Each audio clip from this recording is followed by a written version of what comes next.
노아 홍수가 이제 시작되고 있습니다. 그죠? 노아 홍수가 계속되고 있는데 하나님께서 정한 시간이 다 되자 그죠? 물이 줄어들기 시작했고, 그리고 이제 물이 점점 말랐고 방주는 아라랏산에 머물렀다 그랬습니다. 그 기간이 3절 물이 땅에서 물러가고 점점 물러가서 150일 후에 줄어들고, 그죠? 150일. 역시 3 곱하기 5죠. 세 번, 예수님도 기도할 때 3번 기도했다. 그 다음에 바울도 기도할 때 3번 기도했다라고 하는데, 그 세 번이라는 숫자는 할 수 있는 한 최대의 숫자예요. 그죠? 그래서 최대한의 노력의 숫자고 또 하나님의 숫자이기도 하죠. 어제 제가 마지막 얘기를 하면서 150을 할 때 3을 땅의 수 그랬는데 4가 땅의 수죠. 3은 최대한의 그 노력 혹은 할 것 다 한 것, 이런 뜻이죠. 그래서 기도할 만큼은 다 했다는 것을 이제 3번 기도했다 이렇게 얘기죠. 바울이 3번 기도했다. 여기도 이제 3 곱하기 5 그러면 15, 그것의 완벽함 10, 그래서 이제 150일인데 그것은 율법의 시대가 다 됐다라는 뜻이 되는 거죠. 율법이 할 것 다 한 거죠. 그러면 이제 방주가 아라랏산에 머무르는 시기죠. 거기서 또 이제 하나 우리에게 가르쳐 주는 말, 40일을 계속해서 강조하죠. 그죠? 40일. 우리 인생의 시간, 우리 역사 속에 있는 시간. 여러분과 나의 인생의 시간도 40일이죠. 그 예수님도 40일 동안 금식했다라고 하는 말, 이스라엘 백성들이 광야에서 40년을 지냈다 하는 말이 다 바로 우리의 역사의 전체를 이야기도 하고 여러분과 나의 인생의 전체를 이야기도 해요. 또 다른 숫자가 있죠. 우리 인생의 전체를 설명하는 게 이제 3년 반, 이런 개념도 있어요. 그죠? 그래서 3년 반을 설명할 때는 전 3년 반, 후 3년 반, 그래서 7년을 갖다가 묶어놓고 이야기할 때는 그 절반을 이야기할 때 3년 반, 이런 얘기를 쓰고요. 그 3년 반이라고 하는 시간 속에는 또 42달 나오죠. 3년 반을 풀어서 42달, 1260일, 한때, 두때, 반때, 그래서 합쳐서 세때 반, 이걸 갖다가 이제 7년의 절반을 이야기할 때 그렇게 써요. 그러니까 우리의 일생을 갖다가 7년이라고 보는 거죠. 사실은 일생을 3년 반으로 봐도 상관은 없어요. 왜냐하면 그 7년의 가장 중요한 건 다니엘서에 나오는 얘기죠. 다니엘서에 나오는 70일의 얘기인데, 현재 시간이 있으면 이제 풀어드리겠습니다만은, 앞에 있는 7일의 동안에 당시에 그 스룹바벨 성전의 완성, 62일에 이제 예루살렘 성전의 완성. 근데 예루살렘 성전의 완성이 언제 끝나는가 하면은 그 마지막에 그래서 기름 부은 자가 끊어짐에 거기서 나와요. 결국은 예루살렘 성전은 이 땅에서 예수 그리스도가 죽음으로 완성되어져요. 그런 것이죠.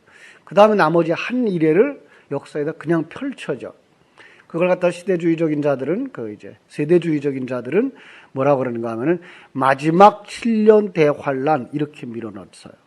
사실은, 그리고 그 3년에 이제 우상으로 세워졌던 자가 죽고 이러는데 그거 아니에요. 기름 부음 받은 자거든요. 기름 부음 받은 자는 바로 예수 그리스도죠. 그래서 예수 그리스도가 율법적 사역을 한 것이 3년 반, 그리고 성령의 역사로 일하는 것이 3년 반, 이렇게 해서 7년이에요. 근데 저는 이 사건을 이렇게 펼치는 사람이죠. 그래서 예수 그리스도의 십자가는 창세 전에 있는 사역이고, 창세 전부터 역사의 종말까지 있는 십자가 밑에 율법의 시대가 깔려있고 위에 은혜의 시대가 깔려있어요. 3년 반은 결국은 역사의 전부가 되어지고요. 그리고 그걸 갖다가 또 이제 7년이라는 말로도 쓰죠. 그래서 조금은 혼란스럽습니다만 그렇게 이제 몇 번만 정리해서 들어놓으시면 3년 반, 42달, 1260일 그것들이 다 이제 성령 시대로구나, 그리스도의 사역의 시간이구나 알 수 있고요. 그래서 그 전 3년 반에 대한 이야기를 꼭 하려고 예수님이 이 공생애를 3년 반으로 삼아서 돌아가시죠. 그죠? 그래서 역사 속에 있는, 성경 속에 있는 시간표들은 늘 이렇게 의미를 가지고 주어지고 있는 걸 우리가 볼 수 있어요. 여기도 이제 중요한 얘기들, 40일 이런 일, 바로 그런 거죠. 그런가 하면 이제 초하룻날이 굉장히 강조되죠. 초하룻날, 첫날, 이런. 그건 바로 안식 후 첫날의 개념, 새로운 어떤 일의 시작의 개념을 설명할 때 첫날의 개념이에요. 그걸 갖다가 또 이제 구약 성경에서는 8일 날의 개념 이렇게 해서 제8일에 이렇게 안식 후 첫날은 곧 제8일에, 특별히 제8일에 강조한 것이 이제 문둥병자가 병에서 나았으면 그 안식 후 첫날에 그 나은 것에 대한 제물을 가져가서 이제 제사장 앞에 보이죠. 그런데 사실은 그 제사장 앞에 보이는 제물이 예수 그리스도의 희생에 관한 내용이에요. 그래서 우리가 정결해진 것, 문둥병이 나은 것, 그건 뭐라고요? 예수 그리스도의 희생으로 말미암아 된 거야를 가르쳐주는 그런 의식이에요. 그래서 성경 속에 재미난 그런 의미들이 계속해서 반복되는데 우리는 그거를 그냥 그 당시에 있었던 어떤 한 사람이 병 고침 받은 것, 그러니까 우리도 병 고침 받을 수 있어, 이리로 가버려가지고 그 사건이 주는 영적인 의미들을 다 잃어버리고 지나갔던 거죠. 그런데 놀랍게도 계속 반복되고 있어서 우리가 성경을 한 권의 책으로 볼 땐 그 속에서 우리가 정말 우리 구원에 관한 진리를 찾아낼 수 있는 거죠. 자, 여기 또 두 마리 새가 대조되고 있어요. 그죠? 두 마리 새가 대조되고 있는데 하나는 까마귀와 비둘기예요. 성경 속에 새들이 나오면요, 그것은 바로 요 개념을 그냥 그대로 가지고 계시면 돼요. 새, 그건 이제 성막의 모양이 새예요. 성막을 먼 곳에서 보면 날개 펴고 있는 새의 모습이고요. 그리고 성전의 그 벽에다가 새를 새겼어요. 그래서 그것이 바로 성전인데 그 성전을 의미를 진정으로 깨달아 알면 바로 진리이신 성령, 진리의 말씀을 가리키고요. 그냥 외형적인 그대로를 가지고 있으면 그것은 율법의 개념이 그대로 있는 거예요. 이게 성막의 개념이에요. 그래서 성막 공부를 잘 하시면 그 속에서 진리를 얻어가시고요. 성막 공부를 잘 못하면 거기서 그냥 계속 율법으로 가서 그러니까 잘해야 돼라고 가죠.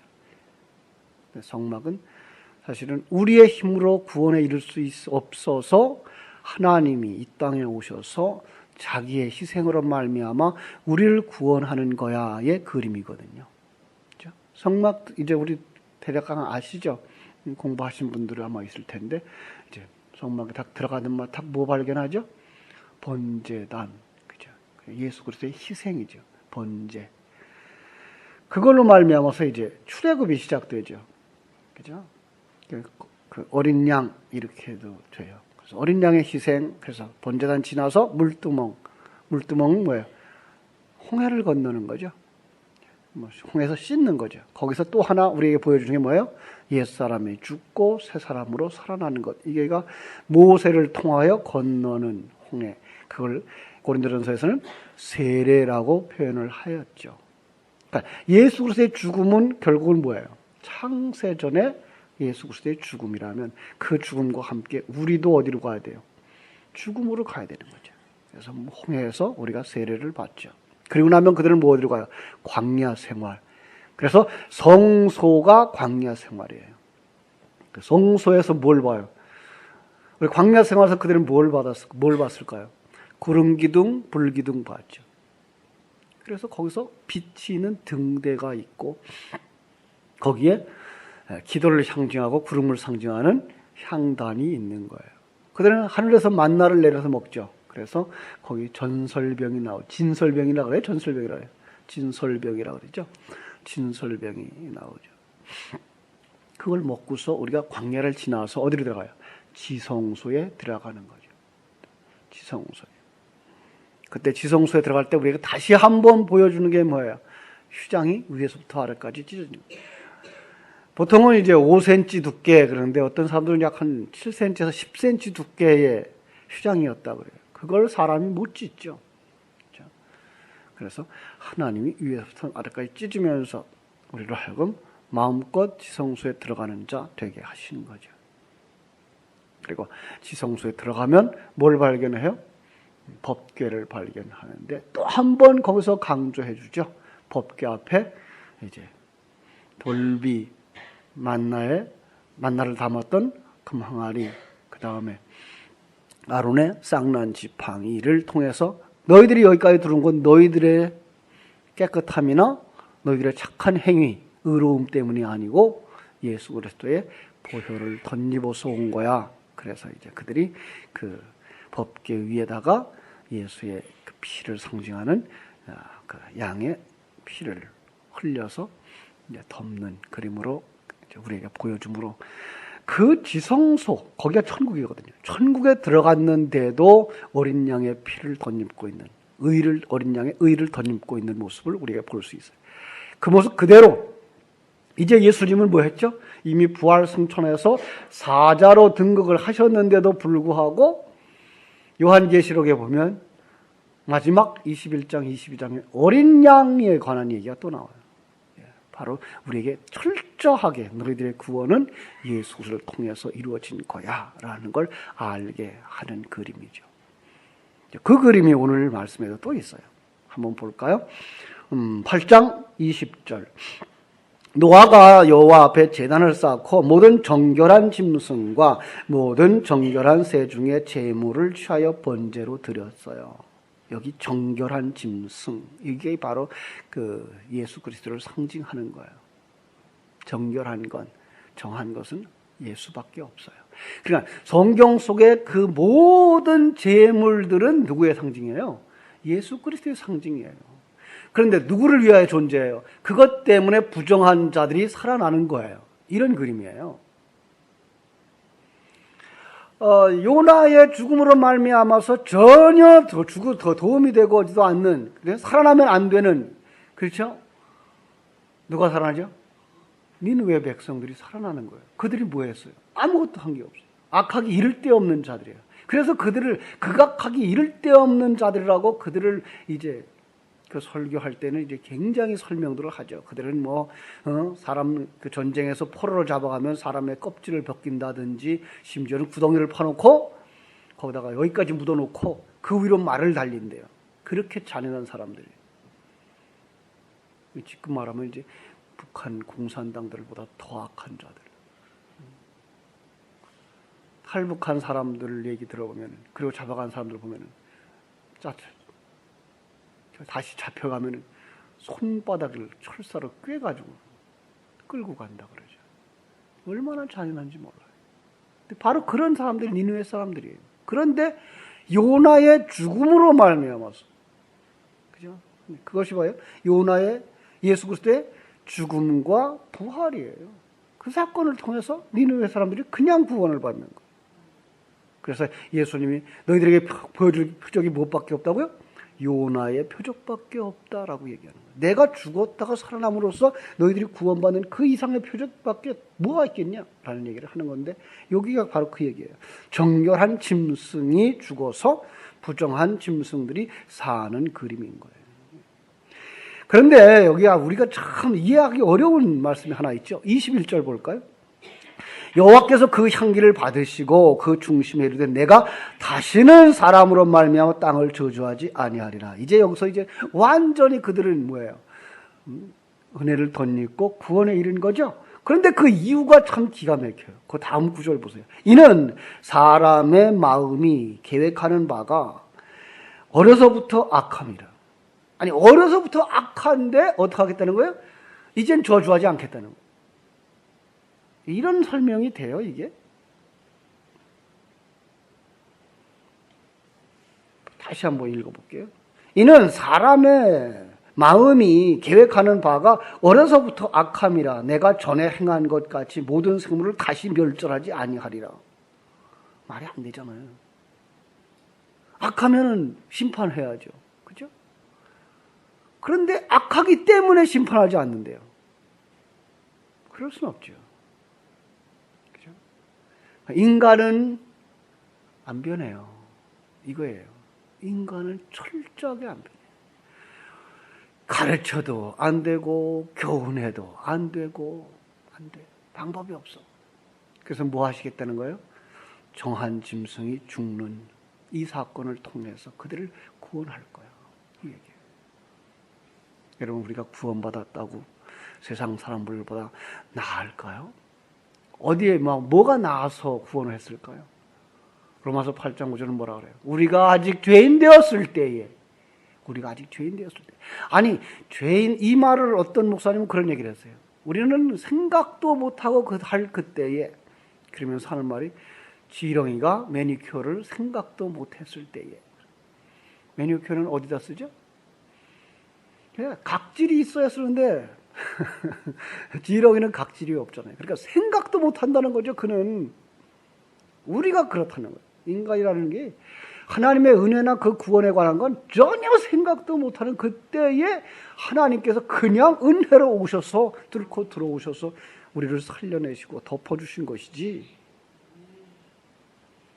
우리에게 무슨 열심이 있거나 우리의 착한 행위나. 그런데 성경은 그래서 우리의 착한 행위조차도 더러운 옷이라고 그래요. 인간의 의는 더러운 옷이라고 그래요. 하나님은 인간의 어떤 것도 안 받아요. 그리고 인간은 어떤 착한 행위도 자기의 이름을 위해서, 자기의 체면을 위해서, 자기의 어떤 것을 위해서 그 일을 한다는 거죠. 이만큼 인간은 인간적이에요. 자기중심적이에요. 하나님은 그것 가지고 안 받는다는 거죠. 그저 하나님은 덮으시는 은혜로. 그걸 아는 사람이, 덮인 것을 아는 사람이 거기서부터 옛사람을 벗어버리는 삶이 나오고, 거기서부터 하나님의 사람으로 완성되기 위해 다름질 치는 게 나오는 거죠. 예. 이걸 아는 사람. 왜? 이제 하나님의 은혜로 살아났으니까. 이제 하나님의 은혜로 눈이 떠졌으니까. 이제 하나님의 말씀이 내 안에서 용솟음 치니까. 그런데 말씀 공부 안 하고 그 사람 변하겠어요? 말씀을 이해하지 않고 성경을 읽지 아니하고 그게 사람이 변하겠어요? 안 변해요. 진리의 말씀이 들어가야 변하지. 그래서 우리 이제까지 경험 많이 했잖아요. 그 전에 우리 교회마다 부흥회 얼마나 열심히 했어요. 이제 연세 드신 분들은, 저보다 연세 많으신 분들은 더 많이 경험을 했을 거예요. 그죠? 그 당시에 부흥회 얼마나 열심히 했습니까? 그리고 이웃교회 부흥회 한다면 다 쫓아다녔죠. 그리고 그냥 그때는 요즘 같지도 않았어요. 그때는 죄를 얼마나 그렇게 열심히 지적했는지. 그러면 죄 지적하면 그냥 눈물 콧물 흘리면서 그냥 기도하고 회개하고 그리고 은혜 받았죠. 그런데 그리고 나니까 며칠 가요. 진리의 말씀이 들어와 있지 않으니까 그냥 그걸 피상적으로 난 죄인이구나, 회개해야 되는 거구나 라고 해서 자기의 그 크고 작은 죄들을 낱낱이 고백하면서 내려놓는 그 일만 하다 보니까 그게 한 달을 못 가요. 오죽하면 봄철 부흥회하고 가을철 부흥회하고, 그것도 모자라면 이제 이웃교회 이제 부흥회하면 또 쫓아가고. 요즘은 그나마 그것도 안 해. 그게 문제죠. 요즘은 그 안 해. 가지도 않아. 또 다른 교회 가지도 못하게 만들어. 내 교회 중심적이 돼버렸어. 아니, 내가 정말 진리를 가지고 있고 저쪽엔 비진리이기 때문에 그래서 너희들은 가지 마라. 그러면 말이 돼요. 똑같은 얘기하고 있으면서 왜 못 가게 해? 안 가는 건 잘하는 거죠. 왜? 가봐야 비질리니까. 가봐야 이젠 잘 먹고 잘 사는 거, 당신 체면 살리고 살라고 하는 거, 자기 의를 쌓으라고 하고 사는 거, 그거 왜 들으면 들을수록 나만 교만해지고 나만 잘나지고 다른 사람을 향해 손가락질하게 되는 이런 불행이니까 진정한 사경회가 다시 필요한 시대죠. 진정한 말씀에 대한 강론이 필요하고 하나님이 얼마나 크고 놀라우신 분인지를 설명해주고 내가 얼마나 미련하고 얼마나 연약하고 얼마나 보잘것없는 하나님을 떠나 나만 중심으로 살아가는 자인가를 깨닫게 해주는 그런 사경회가 필요한 거죠. 근데 거기서 끝나면 안 되겠죠. 하나님의 덮여주신 은혜를 깨닫게 해주시고 그 덮어주신 은혜 때문에 이제는 우리가 어떻게 살아야 된다고요? 그렇게 열심 내는 자들보다 더 열심으로 살아야 되고 그렇게 열심히 헌금하는 자들보다 우리는 더 열심히 헌금하고 한평생을, 아니 일주일 중에 하루가 아니라 일주일을 하나님께 드리고 10분의 1을 하나님께 드리는 게 아니라 10분의 10 전체가 다 하나님 겁니다라는 고백을 드리고 그 인생을 살아가는 삶으로 가야 되는 거죠. 그렇습니다. 왜냐하면 우리는 이제 예수 그리스도 안에서 생명을 얻은 자이기 때문에 우리는 어디 있어요? 그리스도 안에서 죽었잖아요. 내게 있는 모든 것이 다 하나님의 은혜로 된 것이고요. 예수 그리스도 안에서 완성됐잖아요. 그것이 예수 그리스도 안에 있는 것들이죠. 이걸 아는 사람들, 모르는 사람들도 똑같은 길을 가요. 빈손 들고 태어났다, 빈손 들고 가요. 우리도 빈손 들고 태어나서 빈손 들고 가요. 그런데 우리는 의미를 알고 가요. 그럼 의미를 아는 사람들은 천국에 가는 사람들이고 의미를 모르고 가는 사람들은 지옥에 가는 사람들이에요. 무조건 교회 와서 믿습니다 했다고 해서 다 천국 가는 거 아니라는 사실이죠. 이 진리를 아는 것, 그가 성령 받은 자고 그리스도의 영이 그 안에 거하는 자고 그 안에 생명이신 그리스도가 있는 자고 그가 사망에서 생명으로 옮긴 자예요. 그가 예수 그리스도의 죽으심, 정결한 짐승으로의 죽으심으로 말미암아 구원받은 자들이고 다시는 심판하지 않는 자리에 들어가는 영원한 천국에 들어가는 자들의 그림인 거죠. 여러분 이 속에 들어가 있으니 얼마나 감사합니까? 이제는 우리가 이 감격 가지고 살아갈 수 있어야 돼. 이 그림을 볼 수 있다면, 이 큰 그림을 볼 수 있다면, 이 하나님의 뜻을 깨달아 알 수 있다면 그 안에 일어나는 모든 사건들은 그것도 그냥 우연히 일어나는 일들이 아닌 하나님이 지키시고 보호하시고 섭리하시고 경륜하시는 그 속에서 일어나는 일이라면 로마서 8장 28절에 말한 것처럼 모든 것을 합력하여 선을 이루시는 그 하나님을 보게 되고 거기서 우리는 어떻게 할 수 있어요? 감사할 수 있고 그 하나님을 찬양할 수 있고 기뻐할 수 있게 되는 줄로 믿습니다. 이게 되어져야죠.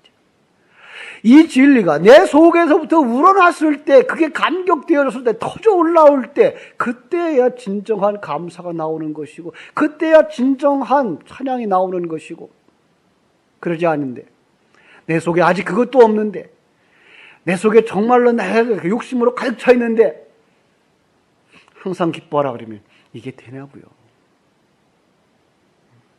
범사에 감사하라 그러면 이게 되느냐고요. 사람들과 비교하고 싶고 영사 옆에 있는 사람들과 늘 비교하가 되는데 이게 감사가 나오냐고요. 절대 안 나오죠. 그럼 억지죠. 감사하는 척하는 거죠. 왜? 믿음 없는 사람이라는 소리 들을까 봐. 그러면 안 되죠. 우리 조금 더 그 속에 진리로 채워지고 말씀으로 채워져야 돼요. 이것이 바로 하나님의 사람들의 삶인 거죠. 그러나 이 땅은 어떻게 된다고요? 땅이 있을 동안에는 심음과 거둠과 추위와 더위와 여름과 겨울과 낮과 밤이 쉬지 아니하리라. 그럼 이건 뭘까요? 더위, 추움, 심음, 거둠, 낮과 밤, 이 세상의 일들이죠? 그런데 이 세상의 일들은 무엇을 가지고 있는 거다? 진리를 담고 있는 거다. 그죠? 진리를 발견했으면 그건 더 이상 필요하지 않다. 그래서 이제 요한계시록 한 군데 보고서 마치겠습니다. 요한계시록 21장 1절에서 4절입니다. 21장 1절에서 4절.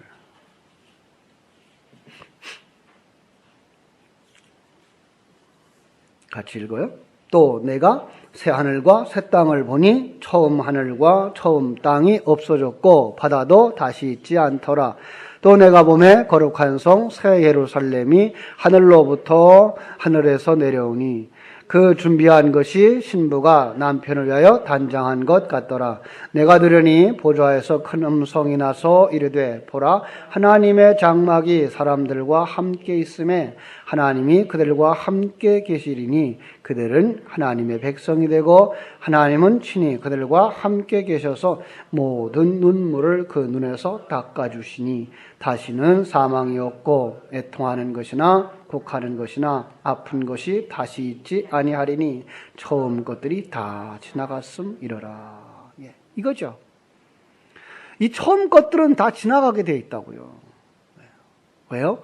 새 것으로 완성시키기 위해서. 여러분들을 새 것으로 만들어요. 그런데 마지막에 가보니까 새 하늘과 새 땅을 봤어요. 그랬더니 뭐가 없어졌어요? 처음 것들은 다 없어졌어요. 그리고 특별히 강조하는 게 있어요. 바다도 다시 있지 않더라. 바다 뭐의 상징이에요? 이 세상의 상징이고 사단의 그 배경, 그 발판의 상징이에요. 그리고 이 세상은 그래서 하나님의 허락 속에서 누가 지배하고 살아요? 사단이 지배하고 살아요. 그래서 사단이 그것 가지고 사람 유혹하죠. 그게 예수님 시험 당하는 거죠. 그죠? 네가 나에게 절해. 그러면 내가 이 모든 걸 다 내게 줄게.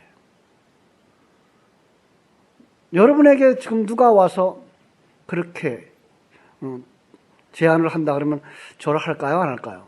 너 내게 절해. 한 100억 되는 재산 내가 줄게. 100억만 뭐 한 1억만 줄게. 그래도 그냥 절 한 번이 아니라 그러겠죠? 참 우리는 이렇게 연약해요. 그죠? 근데 여기서 말하는 건 나라고 하는 건 그거 세상 어떤 물질도 있지만 하나님이 아닌 사단인 거죠. 세상 것인 거죠. 세상에 그렇게 쉽게 빠져들어가요. 우리 똑같아요. 그런데 우리 뭐예요? 하나님이 우리를 은혜로 덮어서 데려가시는 거예요. 예. 그 말씀이 우리 속에 뚫고 들어와서 우리를 끌고 가시는 거예요. 그래서 약속이 여기에 나왔죠. 약속이 뭐예요? 3절에 그들은 하나님의 백성이 되고 하나님은 친히 그들과 함께 계셔. 그 말이 뭐예요? 내가 그들의 하나님이 되고. 이거는 성경 전체를 묶는 띠예요. 창세기부터 시작해서 요한계시록까지 하나님은 내가 너희들의 하나님이 될 거야. 너희는 내 백성이 될 거야. 마지막에 가서는 뭐라 그래요? 내 자녀가 되죠. 그죠? 내 아들이 돼요. 그러니까 결국은 너희들은 내 아들 만들기를 하는 거죠. 그죠? 그래서 하나님께서 우리를 그 속으로 이끌어 가시고 계신 것을 바라다 보고 오늘도 삶의 현장에서 힘을 얻고 힘을 내십시오. 그리고 용기를 내십시오. 하나님이 여러분 모두의 삶을 이끌어가고 계신 사실을 인해서 감사하고 이게 바로 나를 만들어 가시는 하나님의 손길이야를 아는 자로 매일매일의 삶 속에서 하나님을 찬송하는 자들 되어지기를 주님의 이름으로 축원합니다. 기도하겠습니다. 하나님 우리 아버지 하나님의 크고 놀라우신 사랑과 은혜를 감사드립니다. 이 땅이 또 방주와 같은 세상인 것을 알게 됩니다. 우리는 이 땅에 살아가는 날 동안 방주 속에서 또 자신을 낮춰야 되고 자신을 벗어버려야 되는 자들의 삶을 살게 되는데 그것이 바로 주님께서 말씀하신 자기 십자가를 지고 자기를 부인하는 삶이라는 사실입니다.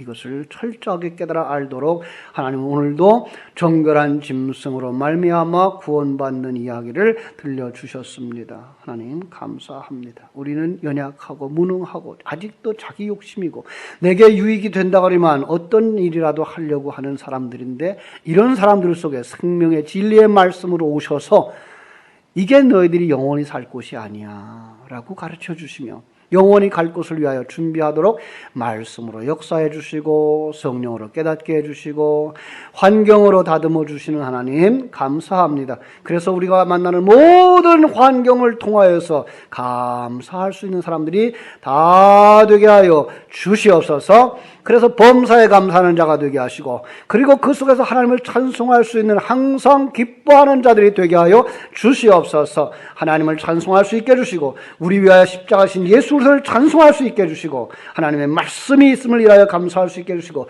그 말씀을 통하여 영의 세계를 볼 수 있게 해주신 것을 인하여 감사함으로 매일매일 어떤 환경과 사건 속에서도 하나님만 바라보는 믿음의 사람들로 완성되게 하여 주시옵소서. 힘 주시옵소서. 감당할 만한 힘 주시옵소서. 그리고 우리가 삶의 현장에서 내게 맡겨준 역할 사명들을 다 감당하도록 최선의 삶을 살 수 있게 하여 주옵소서. 아내로서의 최선의 삶을 살 수 있게 해주시고 남편으로서의 최선의 삶을 살 수 있게 해주시고 자녀로서의 최선의 삶을 살 수 있게 해주시고 부모로서의 최선의 삶을 살게 해주시고 나라에서는 나라의 국민으로서 최선의 삶을 살아가며 내게 주신 어떤 재능과 능력 가지고 최선의 삶을 살아 하나님 앞에 부끄럽지 아니하고 이제 사람들 앞에도 참으로 부끄럽지 아니한 영광스러운 삶을 살아내도록 하나님 축복해 주옵소서. 오늘도 순간순간 이 귀한 진리의 말씀이 생각나서 그 말씀을 묵상함으로 쉬지 않고 기도하는 자들이 다 되게 하여